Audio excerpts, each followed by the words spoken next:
భారత్ మాతాకి జై అంటూ భద్రతా బలగాలు నూతన ప్రజాస్వామిక విప్లవం వర్ధిల్లాలంటూ మావోయిస్టుల మధ్య జరుగుతున్న యుద్ధం రావణ కాష్టంలో రగులుతూనే ఉంది. ఈ విషయం ఇటుంచితే ఒకవైపు మావోయిస్టుల వరుస మరణాలు మాత్రం ఆ పార్టీ క్యాడర్ని కూడా తీవ్రంగా కలిచివేస్తున్నాయి. ఇప్పటికే ఈ అంశంపై విప్లవ సంస్థలన్నీ కూడా ఆవేదన వ్యక్తం చేస్తున్నాయి. ఈ అంశంపై స్పందించేందుకు మనతో ఉన్నారు ప్రజా గాయని అరుణోదయ విమలక్క. అక్కతో మాట్లాడి పూర్తి విషయాలు తెలుసుకునే ప్రయత్నం చేద్దాం. అక్క, మావోయిస్టుల ఎజెండా వర్గ పోరాటం అని చెప్తూ ఉంటారు. అసమానతలు లేని సమాజం, దోపిడీలు లేని సమాజం, వివక్ష లేని సమాజాన్ని తాము చూడాలనుకుంటున్నామని కలలు కూడా కంటారు. నిజంగా ఆ కలలు నెరవేరుతాయా? అటు మావోయిస్టులకు భద్రతా బలగాలకు మధ్య జరుగుతున్నటువంటి ఈ యుద్ధానికి ఫుల్ స్టాప్ పడే అవకాశం ఉందా? ఒకవైపు 2026 మార్చి 31 కల్లా మావోయిస్టులు లేకుండా అంతం చేస్తామని చెప్పి కేంద్ర హోంశాఖ స్పష్టమైనటువంటి డెడ్లైన్ కూడా ప్రకటించింది. ప్రస్తుతం జరుగుతున్నటువంటి పరిస్థితులు ఏంటి? నిజంగా ఈ విప్లవోద్యమానికి ఫుల్ స్టాప్ పడే అవకాశం ఉంటుందా? వాస్తవానికి వాళ్ళిద్దరి మధ్యన యుద్ధం జరగట్లేదు, వన్ సైడ్ జరుగుతుంది. నిజంగా వాళ్ళకు వీళ్ళకు మధ్యన జరిగితే అవి ఎన్కౌంటర్ అంటారు. అది నిజమైన ఎన్కౌంటర్, కానీ అది ఎన్కౌంటర్ కాదు. పట్టుకొని కాల్చి చంపుతున్నారు. అది చంపే విధానం కూడా చిత్రహింసలు పెట్టి చంపడం అనేటువంటి విధానం ఏదైతే ఉందో అది చాలా బాధాకరం. అందులోనూ మన బిడ్డల్నే మనం చంపుకొని ఒక ఆనందపడేటువంటి దాన్ని, ఆ మానసిక స్థితిని ఏమనాలో కూడా అర్థం కావడం లేదు. అక్కడ చంపేసిన తర్వాత ఆ శవాల చుట్టూ చేరి డాన్సులు వేయడము, వాటితో సెల్ఫీలు దిగడము, ఈ రకమైనటువంటి చర్యలు ఎవరు చేస్తారు? మానసిక స్థితి సరిగా లేనటువంటి వాళ్ళు చేస్తారు. సరే, అది ఒక అంశమైతే ఇది అధర్మ యుద్ధం. ఇది రాజ్యాంగబద్ధంగా పాలనను కొనసాగించాల్సినటువంటి పాలకులు రాజ్యాంగం మీద ప్రమాణం చేసి రాజ్యాంగబద్ధంగా ఎన్నికైనటువంటి ప్రభుత్వం రాజ్యాంగాన్ని ఉల్లంఘించడం అనేటువంటిది విచారకరం. అసలు ప్రభుత్వాలు ఏర్పాటు చేసినటువంటి కోర్టులైతేనేమి, చట్టాలైతేనేమి, ఏవైనా కానీ వాటన్నిటిని ఉల్లంఘిస్తుంది ప్రభుత్వాలే. ఒకవైపున కోర్టు కూడా ప్రశ్నిస్తుంది, ఈ రకంగా ఎంతకాలం కొనసాగిస్తారు మీరు ఈ రకమైనటువంటి చర్యలు సరైంది కాదు అనేటువంటిది. అయినా వాళ్ళకు సమాధానం చెప్పట్లేదు. అంటే కోర్టులను కూడా ఉల్లంఘిస్తున్నారు, చట్టాన్ని వాళ్ళ చేతుల్లోకి తీసేసుకుంటున్నారు. అంటే ఎవ్వరు ప్రశ్నించినా మేము ఊరుకునే పరిస్థితిలో లేము, మాకెవరు ఎదురొచ్చినా వాళ్ళని చంపేస్తాం అనేటువంటి పద్ధతి ఏదైతే ఉందో అది వాస్తవానికి ఈ సమాజానికి ఏం సంకేతం పోతుందనేటువంటిదే ఒక పెద్ద ప్రశ్న. ఎందుకంటే ఇవాళ ఎక్కడైనా ఒక తప్పు జరిగితే ఇది తప్పురా అని చెప్పేసి వాళ్ళని మందలించాలి. కానీ ప్రభుత్వాలే తప్పు చేస్తూ, ప్రభుత్వాలే మొత్తంగా రాజ్యాంగాన్ని ఉల్లంఘిస్తూ వాళ్ళ ఇష్టానుసారంగా మేము చంపేస్తాం పలానా తేదీ వరకు, పలానా నెల వరకు, పలానా సంవత్సరం వరకు అనేటువంటిది, ఆ రకంగా డెడ్లైన్ పెట్టడం అనేటువంటిది ఇంకా బాధాకరం.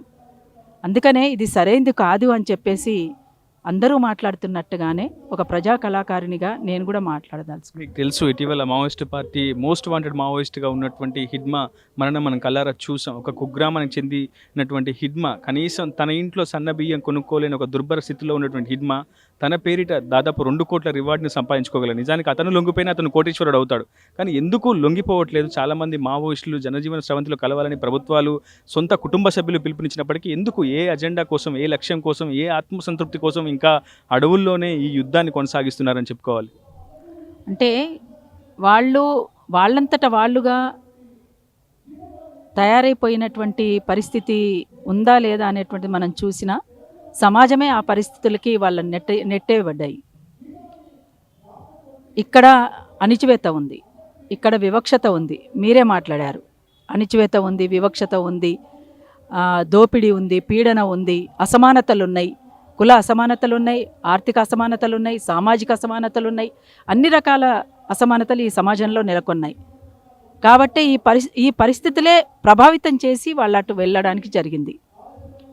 కేవలం అంటే వాళ్ళు ఏమీ పని చేసుకోలేకనా, లేకపోతే చదువుకున్నటువంటి వాళ్ళ, చాలామంది అందులో ఉన్నటువంటి వాళ్ళు గొప్ప గొప్ప చదువులు చదువుకున్నటువంటి వాళ్ళు, డాక్టర్లు ఉన్నారు, ఇంజనీర్లు ఉన్నారు. ఇట్లాంటి వాళ్ళు ఇవన్నీ వదిలేసి ఇది కాదు, ఇంకొక సమాజం కోసం, అంటే ఒక మంచి సమాజం కోసం, మానవీయ విలువలు ఉన్నటువంటి సమాజం కోసం మనం కలలు కనాల్సినటువంటి అవసరం ఉంది. కల కనడమే కాదు, అది నెరవేర్చాల్సినటువంటి బాధ్యత మన మీద ఉంది అనేటువంటి దానికోసం వాళ్ళు తరలి వెళ్ళిండ్రు. అట్లాంటి వాళ్లను మనం గౌరవించాలి వాస్తవంగా. సరే, తుపాకులు వాళ్ళ చేతుల్లోకి తీసుకోవడం ఏ మేరకు సరైంది కాబట్టే మేము చంపుతున్నాం అంటే సరే, వాళ్ళు చేస్తున్నది హింసనే అని మీరు అంటున్నప్పుడు మరి మీరు చేస్తున్నది కూడా ప్రతిహింసనే కదా, అది కూడా హింసనే కదా. దీన్ని ఏమంటారు మరి? ఇప్పుడు ఈ మధ్యకాలంలో చూస్తే వందలాది మందిని పొట్టన పెట్టుకున్నారు, వందలాది మందిని చంపేశారు. అసలు వాళ్ళ అధీనంలో ఉన్నటువంటి వాళ్ళని కూడా చంపారు. అంటే కొంతమంది లొంగిపోవడానికి వచ్చినటువంటి వాళ్ళని కూడా చంపారు. అంటే మాకైతే తెలియదు కానీ పేపర్లో చూసినటువంటి న్యూసే. హిడ్మా కూడా తను మీరు భద్రతా ఏర్పాట్లు సరైన పద్ధతిలో చేస్తే గనక మేము లొంగిపోవడానికి సిద్ధమే అనేటువంటిది ఒక లేఖ వచ్చిందనేటువంటిది తెలుస్తున్నది. అది ఏమాత్రం వాస్తవం ఉంది వాస్తవం లేదనేది మాకు తెలియదు. సరే, ఒకవేళ అదే నిజమైతే గనక ఒకవేళ మీ అధీనంలోకి వచ్చినటువంటి వాళ్ళని కూడా మీరు చంపేశారు, అది ఎదురుకాల్పుల పేర. ఎదురుకాల్పులు అయితే అటు ఇటు కాల్పులు జరిగితే కనీసం ఒక యువతలో చనిపోరా అనే తర్వాత అంశమైనా కనీసం దెబ్బలనే తగులుతాయి కదా. ఏమీ లేకుండానే అసలు ఎంత చిత్రవద చేసి చంపినటువంటి తీరును మనం గమనించాం. ఇది అమానవీయమైనటువంటిది. ఒక మానవీయ సమాజంలో ఉండాల్సినటువంటి పరిస్థితి కాదు ఇది. ఒక తల్లి ఆ ఇంట్లో అందరినీ పోగొట్టుకుంది, ఆఖరికి ఈయనను కూడా పోగొట్టుకుంది, హిడ్మాను కూడా పోగొట్టుకుంది. ఆ తల్లి గోసగా ఏడుస్తుంటే ప్రతి మనిషి అనుకునేటువంటి వాళ్ళు ఎవరైనా సరే ఆ చలించక మానదు ఆ దృశ్యం. అందుకనే ఎవరైనా ఏది ఏమైనా ఇప్పటికైనా మించిపోయింది లేదు. కనీసం వాళ్ళు ఏమనుకుంటున్నారు, ఏం చెప్పదలుచుకున్నారు, వాళ్ళు ఎప్పటికప్పుడు చెప్తూనే ఉన్నారు. సంవత్సరన్నర కాలంగా వాళ్ళు తెలియజేస్తున్నారు, మమ్మల్ని చర్చలకు ఆహ్వానించండి, మేము మీతో మాట్లాడాలనుకుంటున్నామని చెప్పేసి ప్రభుత్వానికి తెలియజేస్తున్నారు. అది కొత్త విషయం ఏం కాదు. నేను ఇవాళ కొత్తగా ఏం చెప్పట్లేదు, అది సంవత్సరన్నర కాలంగా అందరూ చెప్తున్నటువంటి విషయమే. అయినా అవకాశం ఇవ్వకుండా, చర్చలకు అవకాశం ఇవ్వకుండా, ఎందుకు ఇవ్వట్లేరు చర్చలకు అవకాశం అంటే, చర్చలకు వస్తే వాళ్ళు ఏం పెడతారు అంటే ఆదివాసీ హక్కులను కాలరాస్తున్నారు, ఆదివాసీలకు అటానమస్ కౌన్సిల్ కావాలి, ఆదివాసీలకు అడవి మీద హక్కు కావాలి, 5th షెడ్యూల్ 6th షెడ్యూల్ కావాలి, పెసా చట్టం అమలు కావాలి, ఇవన్నీ కూడా చెప్తారు వాళ్ళు. కాబట్టే వాళ్ళకు అసలు అవకాశం ఇవ్వలేదు. ఇప్పుడు తప్పు చేస్తున్నది ఎవరు?